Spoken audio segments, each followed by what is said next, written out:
The bowl streak continues for Wisconsin, and the bowl-less streak is in danger of continuing for the Nebraska Cornhuskers. From LA to Piscataway, all Big Ten all year long. This is Big Ten 10. I think gutsy is the right way to describe this win for the Wisconsin Badgers. Whether the prettiest victory in the world, no. Coming into this game between Nebraska and Wisconsin, considering where these teams were and the personnel that they were trotting out onto the field, I don't think there was really a world or a scenario where this was going to be pretty in any universe. So you knew you would have to buck up. You knew that you would have to make some tough plays at key moments in this game, and Wisconsin bucked up more, made more of those tough and key plays down the stretch than the Nebraska Cornhuskers did. All right, let's dive into this one. I first want to say this about Chubba Purdy. This might be one of the better Nebraska quarterback performances maybe we've seen all season long. This was definitely the right decision to throw Purdy in there. Heinrich Haarberg wasn't able to go due to injury. You weren't going to put Jeff the turnover machine Sims back out there, so it was going to be Chubba Purdy. And I thought he played pretty well to start and really throughout this game. But here's the thing about Nebraska's offense today. They hit 2 big plays for touchdowns. 2. And this offense wasn't really able to keep up the big consistency on offense to be able to keep putting points on the board.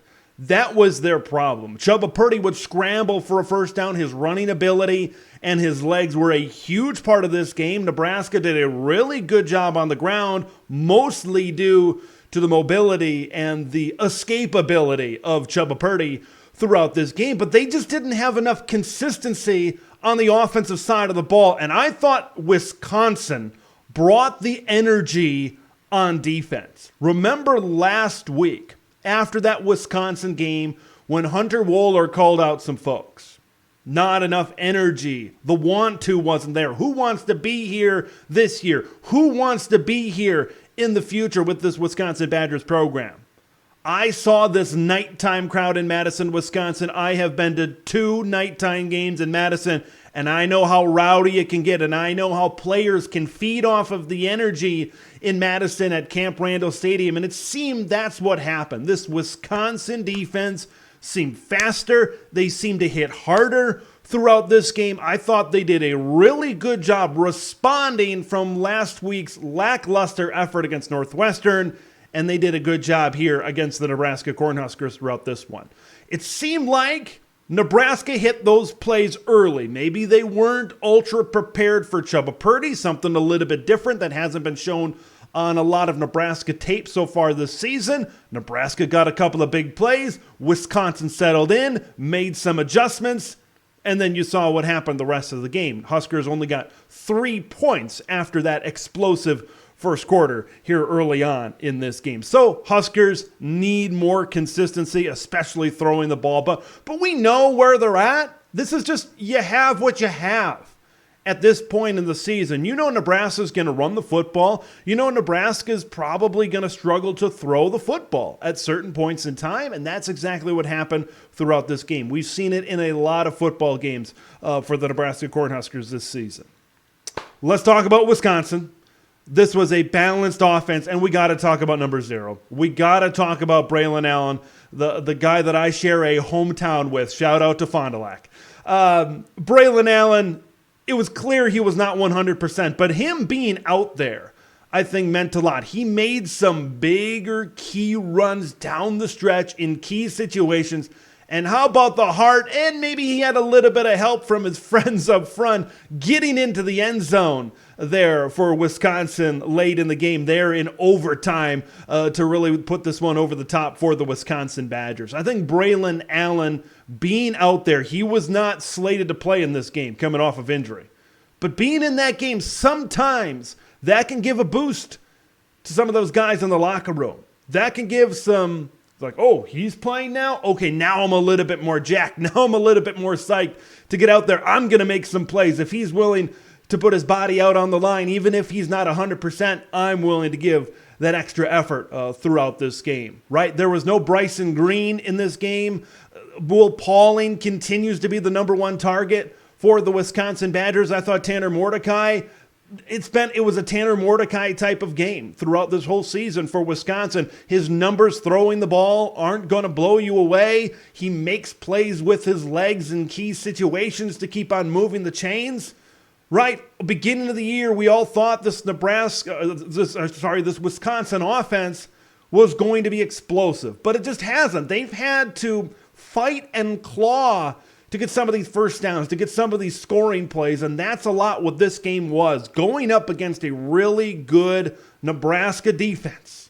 They knew that this was going to be hard, and that's the way it looked out there on the football field, and nothing was easy. Nothing was easy for either team out there on the football field. I want to give credit to Nebraska because when Wisconsin started to get points on the board and they were really moving, they got that 17-14 lead. Late in the game, in the fourth quarter, Nebraska made some key short yardage stops to keep the Huskers in this game. And kind of like the story has been throughout this season, this Nebraska defense keeps them in a football game. Going forward to next year, they got to figure some things out on offense. I know injuries have held the Huskers back in terms of their offensive production so far this season, but they've got to figure something out. They got to figure something out at the quarterback position. I think it's transfer portal city. So we go to next week, right? Nebraska is sitting at 5-6. They got to beat an Iowa Hawkeyes team that's on fire, for lack of a better term. They are on a roll. They just clinched the Big Ten West Division Championship. We know, and I said it in my preview, it is huge to have those extra bowl practices, to keep on getting that development, especially out of some of these younger players, the Jalen Lloyds, the Emmett Johnsons, the Malachi Colemans that we've seen, especially later in the season here for Nebraska. So that is a huge game in Lincoln. They're going to put all their chips to the center of the table to be able to beat the Hawkeyes. Hawkeyes got things wrapped up already.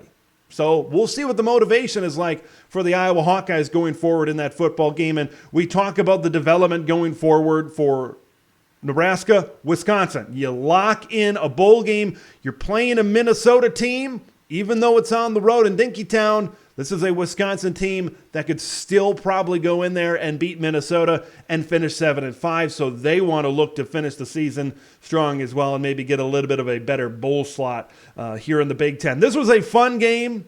This was an entertaining game. Like I said, I've been in some of these night atmospheres in Madison. It was really hard to hold back my Wisconsin fanhood during this game. I'm not going to lie. It's great to see that stadium on fire at night. That crowd, they brought the heat.